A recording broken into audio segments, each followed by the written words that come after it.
and there was absolutely nothing he could do about it. Nothing at all, except for what he ended up doing. He hired his own personal army of trained mercenaries, called up his friend Manuel Bonilla, a previous president of Honduras, and together they just walked right in and overthrew Miguel Davila and the entire government of the country. Wait, you can do that? No, army of Miguel Davila. Apparently you can do that. So, Bonilla assumed power and gave all kinds of concessions and tax breaks to Coyamel as thanks. And now, without any pesky presidents in the way, Coyamel was free to continue expanding with no limits, using a business model known as vertical integration. What this means is that everything involved in the company's supply line, including production, transportation, distribution, and marketing, are all owned and operated by that company. It got to the point that pretty much every bit of modern infrastructure in many Central American countries was owned by the banana companies, and the lives of every citizen were dedicated to the growth and sale of bananas, and thus the banana republics were forged. But then 1929 happens, and that means it's time for the Great Depression. Get it? Because everyone's depressed? Because of the economic crisis? All kinds of complicated business stuff happens. Coyamel is bought out by United Fruit, and Samuel Zemurray retires, but then he comes back immediately and becomes the CEO of the whole thing, somehow. Oh hey, something's happening in Guatemala. Look at that, it's our boy Jorge Ubico Castañeda, and he was just elected president. In a rigged election in which he was the only candidate. That's pretty suspicious. I hope it's not a sign of any corrupt activity. Oh. He's actually just a ruthless, oppressive dictator, and he openly compares himself to Adolf Hitler. That explains it. He fully supports the banana companies exploiting thousands of workers for their own profit? Yeah, that makes sense. None of the banana companies lead any revolutions or coups against this guy, obviously, because they're working together to make native people miserable and spread banana love to the world. That is until 1944, when the people of Guatemala are finally fed up with this jackass. They lead an uprising against him, which actually works. Castañeda is kicked right out, and the country holds its first democratic election, electing Juan Jose Arevalo to be their new president. He's a super honest dude, a philosophy professor, in fact, and he introduces a minimum wage and near-universal suffrage, all good things. It's 1951, and Arevalo is succeeded by Jacobo Arbenz, who continues in Arevalo's footsteps, taking unused land and giving it back to the peasants. For the people of Guatemala experimenting with democracy and fair government for the first time, things are good. Really good, in fact. For the banana companies, however, things are going rotten. With the new minimum wage laws, they're required to actually pay their employees a somewhat reasonable rate. For Zemurray in particular, the beach mansion renovations look like they might be delayed, and he may have to forego his helicopter landing pad. Poor guy, I almost feel sorry for him. Simply leading in his own army to overthrow the government won't work this time, seeing as literally the entire country of Guatemala would probably fight back. So what can a poor rich guy do? I'll tell you what he can do, and it's not pretty. He hops right on over to President Eisenhower of the United States of America, and ultimately convinces him that, no matter what, Jacobo has to go in order to protect their profits. What? Giving unused land back to the people? How communist can you get? Commie! Commie! Whee! Oh, my voice. The CIA began organizing Operation Success, a code name for a violent plan for the overthrow of Jacobo Arbenz. The agency selected a guy named Carlos Castillo Armas to lead the coup, and in 1954, 480 CIA-trained soldiers marched into the country, backed up by CIA-piloted warplanes. The Americans intimidated the Guatemalan soldiers so much that they refused to fight, and Arbenz surrendered on the 27th of June. Overthrowing the new democracy of a developing country to install a military dictatorship in order to increase banana profits sounds like a very insane thing to do. And it is. But this is America we're talking about, so obviously it gets worse. Castillo, now the dictator of Guatemala, gives back resulted in the creation of this costumed abomination. Oh, and also the violent, pure evil genocide of 200,000 people. I'd like to say that I'm joking and neither of those things ever happened, but they did. It all started on the island of New Guinea about 10,000 years ago, when wild bananas were first domesticated by the Papuan natives. Over the next several thousand years, traders and travelers carried bananas all over the place, including India, Africa, and Polynesia over there. It's now 327 BC, and this guy, named Alexander the Great, has decided to invade India to expand his empire. While he was there, he discovered some bananas for himself.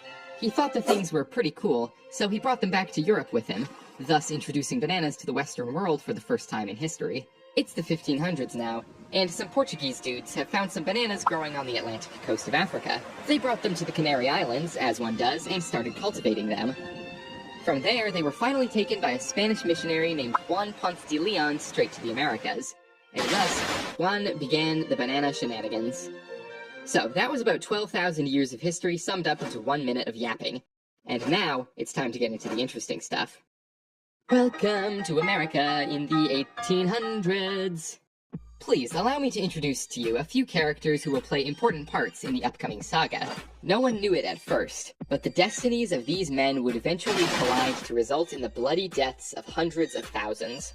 First is Minor C. Keith of Brooklyn, New York, and he's the owner of none other than the powerful United Fruit Company, the biggest seller of bananas in America at the time. The guy owns some enormous plantations in Central America, where thousands of Jamaican workers are underpaid and living dirty, undesirable lifestyles filled with long hours of back-breaking labor under the tropical sun. Next are the Italian brothers Joseph, Luca, and Felix Vaccaro, who together are known as the Vaccaro Bros, owners of the Vaccaro Bros Fruit Company. They primarily sold oranges, but then a gigantic blizzard destroyed all of their orange groves in Honduras, and in unison they all said, "Mamma mia, it's a big fucking mess we're in now." "But it's okay," one of them said, and then they did a complete business overhaul and started selling bananas instead. Finally, by far the most important character in all of this, the one, the only, Samuel Zemurray. Zemurray was born to a poor Jewish family in Russia in 1877, and he lived on a wheat farm for 14 years until he immigrated to America with his aunt. He worked a lot of odd jobs in his teenage years, but he knew that delivering mail and shoveling horse poop weren't going to make him a millionaire. In 1893, at a port in Alabama, Zemurray was walking around, probably feeling sorry for himself or whatever, when he discovered bananas. I say discovered because they were still a rare exotic delicacy in the US at the time, and a lot of people had never tried one. Zemurray decided to use this fact to his advantage. Bananas ripen and go bad quickly, so the main challenge in profiting off of them comes down to getting them into the hands of consumers fast enough. Zemurray started buying bananas from the port that were in danger of overripening, and transporting them by train to customers in the surrounding area. By the time he was 21, this poor Jewish immigrant had saved over $100,000, or almost $4 million in today's money. Then in 1910, Zemurray bought up some land in Honduras in order to grow his very own banana plantations and expand his business.